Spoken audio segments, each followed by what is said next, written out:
സൗദിയിൽ സ്കൂളുകളിലെ ഉയർന്ന തസ്തികകളിൽ പ്രൊഫഷണൽ ലൈസൻസിംഗ് നടപ്പാക്കും. അറബിക് മീഡിയമുള്ള സൗദി സ്കൂളുകൾക്കാണ് ചട്ടം ബാധകം. സൗദി വിദ്യാഭ്യാസ മന്ത്രാലയമാണ് ഇക്കാര്യം വ്യക്തമാക്കിയത്. രാജ്യത്തെ പഠന ഗുണനിലവാരം ഉയർത്തുന്നതിനായി വിദ്യാഭ്യാസ മൂല്യനിർണ്ണയ കമ്മീഷനാണ് ഭേദഗതി നിർദ്ദേശിച്ചത്. സൗദി സ്കൂളുകളിലെ ഉയർന്ന തസ്തികകളിൽ പ്രൊഫഷണൽ ലൈസൻസിംഗ് നടപ്പാക്കാനാണ് പദ്ധതി. അറബിക് മീഡിയത്തിൽ ക്ലാസുകൾ നടക്കുന്ന സൗദി സ്കൂളുകൾക്കാണ് ചട്ടം ബാധകമാക്കുന്നത്. നിലവിൽ അന്താരാഷ്ട്ര സ്കൂളുകൾക്ക് ഇത് ബാധകമാക്കില്ല. പ്രൊഫഷണൽ ലൈസൻസ് കൈവശമുള്ളവർക്ക് അധ്യാപനം, സ്കൂൾ അഡ്മിനിസ്ട്രേഷൻ, വിദ്യാഭ്യാസ മേൽനോട്ടം, മെന്റർ എന്നീ മേഖലകളിൽ പ്രവർത്തിക്കാനാകും. ഭേദഗതിക്ക് മുൻപുള്ള ആർട്ടിക്കിൾ അനുസരിച്ച് ലൈസൻസ് കൈവശമുള്ളയാൾക്ക് അധ്യാപന തൊഴിലിന് യോഗ്യതയുണ്ട്.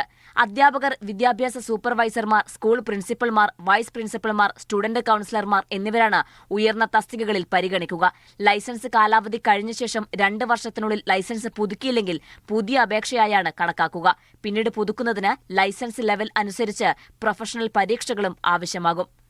Media 1, Jeddah.